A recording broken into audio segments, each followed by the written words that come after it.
Praise God, purihin po ang Panginoon. Isang pinagpalang araw po sa atin lahat. Muli po, ako po ay bumabati sa ating pong lahat ng mga subscribers na patuloy po nakasubaybay sa ating pong channel. Maraming salamat sa ating Panginoon Diyos. Pero din po sa inyo, mga kapatid ko na patuloy po talagang nagpapakita po at nagpapadama ng inyo pong loyal support sa ating pong channel. Isang malaking kagalakan po na malaman sa lahat ng panig ng ating pong bansang Pilipinas, Luzon, Visayas, Mindanao, even po sa iba't ibang part ng ating pong mundo, sa Asia, sa Middle East, sa Amerika, sa Europa. Salamat po. Ako po ay nagagalak sa inyo pong patuloy na pagsubaybay at sa inyo pong mga personal na comment. Ito po aking pong isa-isa na binabasa at ako po ay nagagalak na talagang malaman na ito pong ating programa ay nagiging daluyan ng pagpapala. At para po sa mga hindi pa po nakasubscribe sa ating pong channel ay tayo po ay mag-subscribe. Paki-hit na lang po nyo yung pong word na subscribe sa ating pong sa YouTube channel na Ron Yepes. Even ganun din po yung ating pong notification bell. Paki-hit na rin po nyo para po tayo po updated sa ating pong mga bago po i-upload ng mga word of inspiration, mga word of encouragement sa bawat araw po. Sige po. At muli po, tayo po ay sama-samang manalangin. Lord, maraming salamat sa oras pong ito, Father God. Kami po patuloy po nagpapakumbaba, Lord, naninikluhod sa inyong harapan. Salamat po sa kalayaan na kami po, Lord, ay makapag-aral at makapakinig ng inyong buhay at makapangyarihan salita. Pangunahan niyo po kami, gamitin niyo po muli ang inyong lingkod upang patuloy po, Lord, na maihayag ang inyong salita na mayroon pong kapangyarihan, mayroon pong multiple anointing, O God. Gabayan niyo po kami sa pamamagitan ng banal na Espiritu. Ito po hinihiling ko po, Lord, sa inyo, Father God, in the name of Jesus Christ, your Son, O God. In Jesus' name, amen and amen. Praise God. Muli po, ay tayo po magsimula na po sa ating pong muli na pag-aaral. Alam niyo po mga kapatid na ang ating pong kapanahunan ay nababalitaan po natin sa iba't ibang parte ng daigdig ay talagang ngayon po'y nagaganap sa ating kapanahunan. Yun po talagang iba't ibang sa iba't ibang lugar, iba't ibang bansa ay nagkakaroon po talaga ng earthquake or lindol. At even po dito po sa bansang Pilipinas ay mula po sa Mindanao, mula sa Bisaya, at recently ay sa Luzon. Kaya po Luzon, Visayas, Mindanao ay talagang niyayanik ng lindol. At alam niyo po ba mga kapatid na napakaraming tao ay talagang natatakot, kinakabahan, sobra talaga pong ninenervyos kapag po talaga ito po talaga nararanasan natin. Wala naman po talagang tao hindi po matatakot kapag talagang lumilindol. Alam niyo po ba na ang lindol po ay ang makapag-create lang po niyan ay ang Diyos na makapangyarihan sa lahat. Wala pong ibang makagagawa ng lindol kundi yan po ay God move. Kapag po kasi lumilindol ay talagang ang Diyos po ang umuuga ng mga pundasyon ng daigdig. Okay. At makikita po natin iba't iba ang intensity ng lindol. Meron pong 4 something, 5 something intensity, 6 something intensity, 7 something intensity. Talaga pong kapag 7 na po or 8 or 9, talaga pong ito na po talaga yung mga nakatatakot at talagang nakagigimbal at napakarami po pwedeng mawasak na mga building, mga bahay at mga ari-arian, even ang mga bundok ay nagkukulaps, nagkakaroon ng landslide, talaga po dahil lang po sa lindol. Alam niyo po ba na meron po sinasabi ang Diyos na talagang sa huling panahon ay may magaganap na talagang napakatinding lindol. Sa panahon po natin kung sa pamamagitan lamang po ng mga minor earthquake ay tayo po ay kinakabahan na. Pero alam niyo po ba, sa huling panahon ay may magaganap na napakalakas na lindol na hindi pa nangyayari sa kasaysayan ng daigdig. At alam niyo po ba mga kapatid, ang lindol ay wake-up call ng Diyos. The moment na tayo po ay nakakaranas ng lindol, dapat po maalala po natin na meron Diyos sa makapangyarihan sa lahat, na siyang umuuga ng pundasyon ng daigdig na ito. At dapat po ma-remind po tayo Na kailangan po talaga sa panahong ito na nakakabalita tayo ng lindol sa iba't ibang panig ng mundo, tayo po talaga ay maging seryoso na po. Tayo po talaga ay magbalik loob na po sa Diyos. Tayo po talaga ay magsisi na at tumalikod na sa mga ginagawang kasalanan sapagkat ito po ay wake-up call ng Diyos. Basahin po natin doon sa aklat ng Matthew chapter 24 beginning verse 1 up to following verses na meron po sinabi ang ating Panginoon Jesus doon na binanggit niya po sa Matthew 24 beginning verse 1 at yung mga alagad ay natuon ang kanilang paningin sa mga building at ang Panginoon ay may sinabi. Basahin po natin. Lumabas si Jesus sa templo, paalis na siya nang lumapit ang mga alagad at itinuro sa kanya ang mga gusali ng templo. Verse 2. Ngunit sinabi niya, nakikita ninyo ang mga gusaling iyan. Tandaan ninyo, darating ang araw na wala riyang matitirang bato sa ibabaw ng kapwa bato. Lahat ay iguguho. Nakikita po natin na sinabi ng Panginoon, nakikita niyo yung mga gusaling iyan, nakikita niyo yung mga templong iyan, sabi ng Panginoon Jesus sa kanyang mga alagad. Darating ang panahon, darating ang araw, wala kayong makikitang bato sa kapwa bato. Lahat ay iguguho. So makikita po natin mga kapatid na talagang may mangyayari, may magaganap na talagang magpapaguho sa lahat ng klaseng building, lahat ng klaseng itinayo ng tao na ibinild niya, ikinonstruct niya na nagtalakihan, nagtataasan ng mga templo, mga building sa iba't ibang panig ng mundo at ang sabi ng Panginoon, darating ang panahon, walang matitirang bato sa ibabaw ng kapwa bato, lahat ay iguguho.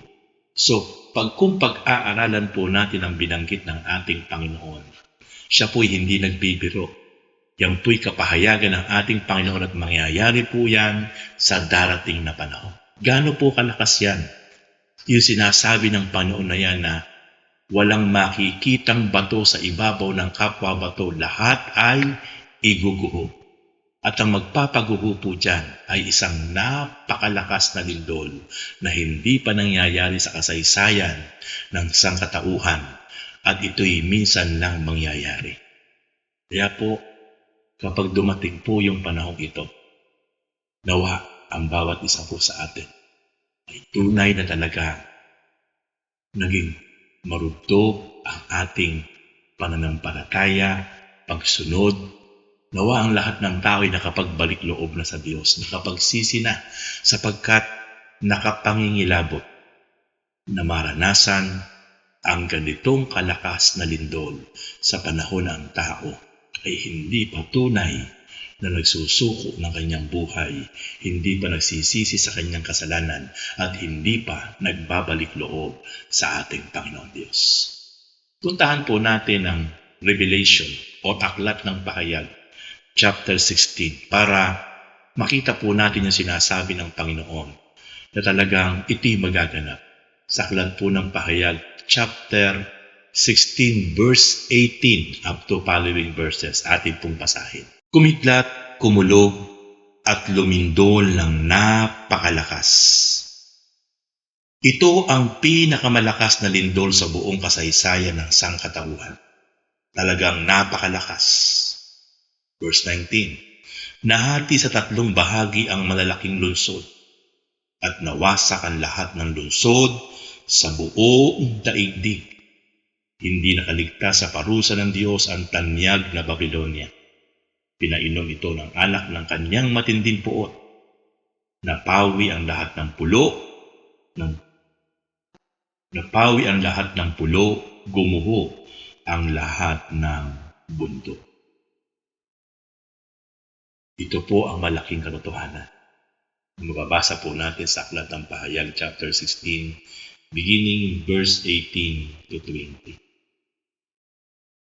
Kumidlat, lumindol ng napakalakas at talagang napakalakas. Gumuho ang lahat ng lungsod. Lahat ng lungsod sa buong daigdig. Nag-collapse lahat ng lungsod sa buong daigdig. Gumuho ang lahat ng bundok sa buong daigdig. Ito ang lindol na napakalakas na hindi pa nangyayari at nararanasan ng sangkatauhan. Talagang napakalakas. The strongest earthquake in this world ay binanggit ng Panginoon. Pag dumating ang panahong iyon, ang mga templong iyan, ang mga building na yan na nakikita ninyo, walang matitirang bato sa ibabaw ng kapwa bato, lahat ay igugo. At dito po maliwanag na kinonfirm ng salita ng Diyos. Sa aklat ng Pahayag chapter 16 beginning verse 18 up to verse 20. Lahat ng lungsod sa buong daigdig ay gugulo. Even all mountains in this world will be collapsed. So, talagang napakalakas po. Yung lindol na mararanasan ng sangkatauhan sa darating na panahon. Ngayon kapatid, itinuturo ko po ito hindi para po kayo takutin. Itinuturo ko po ito sa inyo ngayon para maging handa po tayo. Kung sa ngayon lamang po na nababalitaan po natin na nagkakaroon ng iba't ibang lindol sa iba't ibang panig ng mundo, even sa ating bansang Pilipinas, tayo po'y natatakot, nininervyos, kinakabahan.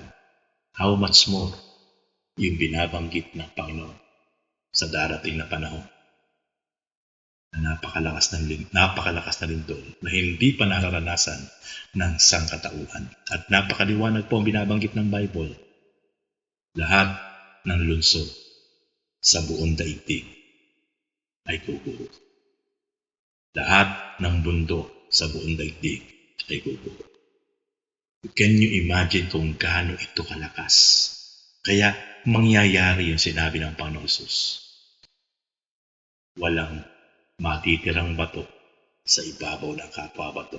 Lahat ay iguguho. Ngayon, ano po ang kailangan natin gawin sa ating kapanahonan?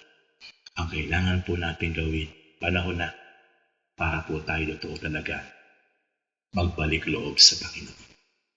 Panahon na, para po talaga tunay po talaga natin talagang sampalatayanan, tanggapin ang Panginoong Hesus sa ating buhay. Para meron po tayo tunay na sandigan, makakapitan na magliligtas sa bawat isa po sa atin. Sapagkat ang Panginoon ang may sabi, ang ating Panginoong Diyos, huwag kayong matakot. Ililigtas ko kayo. Tutulungan ko kayo. Tungkulin ko na kayo'y aking kalinga. Ako ang inyong Diyos na makapangyarihan sa lahat. Kaya napakapalad po ng isang tao na mayroong tunay na Diyos. Ang Diyos ni Abraham, ni Isaac at ni Jacob, at ang Diyos ng bansang Israel. Kaya mga kapatid, panahon na para po tayo tunay na talagang kumilala, manampalataya, manalig at magbalik loob sa ating Panginoon Diyos through our Lord Jesus Christ, the Son of the living God. Bago po ako magtapos, nais ko muna po basahin sa inyo ang sinasabi ng awit 46 verse 1 to 3 and verse 7 na anuman ang maganap sa huling panahon, maugaman at mayanig ang buong daigdig. Napakahalaga po na meron tayong Panginoon na mapagtitiwalaan at pag-iingat at gagabay po sa atin. Atin pong basahin ang awit 46 verse 1 to 3 and verse 7. Ang Diyos ang lakas natin at kanlungan, at handang saklolo kung may kaguluhan. Di dapat matakot mundo'y mayanig man, kahit na sa dagat ang mundo mabuwal. Kahit na magngalit yaong karagatan, at ang mga burol mayanig manginbal. Verse 7, nasa atin ang Diyos, makapangyarihan, ang Diyos ni Jacob na ating kanlungan. Praise God. Purihin ang Panginoon. Kaya, wala po tayong dapat ipangamba. Wala po tayong dapat ikatakot. Dumating man ang panahon na ang buong kapaligiran ay yumayamig, lumilid doon. Pero di tayo dapat matakot. Bakit po? Sapagkat merong Diyos tayong dapat sandigan, sampalatayanan, paniwalaan, pagtiwalaan na siyang mag-iingat at magliligtas sa bawat isang tunay na sumasampalataya, nagtitiwala at nananalig sa ating Panginoon Diyos through our Lord Jesus Christ. Praise God. Kaya po mga kapatid, napakaliwanag na hindi ka dapat matakot, hindi ka dapat mangamba. Kung ikaw ay tunay na mayroong paniniwala, pananampalataya, pagtitiwala sa ating Panginoon Diyos through our Lord Jesus Christ.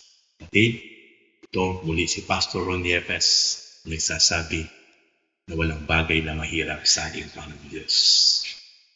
Lahat ay posible sa ating Panginoon Diyos. Kaya sa oras nito kapatid, nais kitang ipag-pray, ipanalangin. Kumikit ka lang at yumuko at sumabay ka sa panalangin ito. At nais kitang ipanalangin kung meron kang sakit karamdaman, meron kang problema, pagsubok na pinagdadaanan. Sige kapatid, sumunod ka sa panalangin ito, sumabay ka, ikaw ay aking ipag-pray. Panginoon, sa oras kong ito, ako po ay nagpupulit, nagpapasalamat sapagkat ngayon po sa oras na ito ay napakinggan ko po ang inyong mga salita. Salamat po Lord sa programang ito. Kinikilala kita, Panginoong Jesus, bilang Panginoon at Hari tagapagligtas ng aking pong buhay. Mula po sa araw na ito ako pinasisisi at nagsusuko ng buhay. Natalikuran ko na po ang aking mga nagawang kasalanan at kinikilala kitang Panginoon, tagapagligtas at Hari ng aking buhay. Ikaw na po ngayon ang maghari, ikaw na po masunod sa aking buhay. At tinatanggap kita bilang tagapagligtas, Panginoon ng aking buhay. Kapatid, sa oras na ito ako sumunod sa panalangin iyan. Ikaw ay dalangin ko na patuloy na makaranas ng patuloy na galaw ng Diyos, himala ng Diyos, pagpapala ng Diyos. Dalangin ko na patuloy ka lang magpatuloy, hanapin mo ang kalooban ng Diyos, patuloy ka na sumunod sa kalooban niya, magpakumbaba at magsisi sa iyong mga kasalanan. Sa oras na ito kapatid, kung meron ka na sakit karamdaman, pisikal, ipatong mo yung kanang kamay at ikaw ay aking ipapanalangin. Patong mo yung kanang kamay sa parte ng iyong katawan may sakit. Kailan Diyos sa mong banal na kapangyarihan sa lahat. Nakikita mo ngayon, Lord, ang kapatid ko ito na tabang-taba ng kanyang kanang kamay ang kanyang sakit karamdamang pisikal.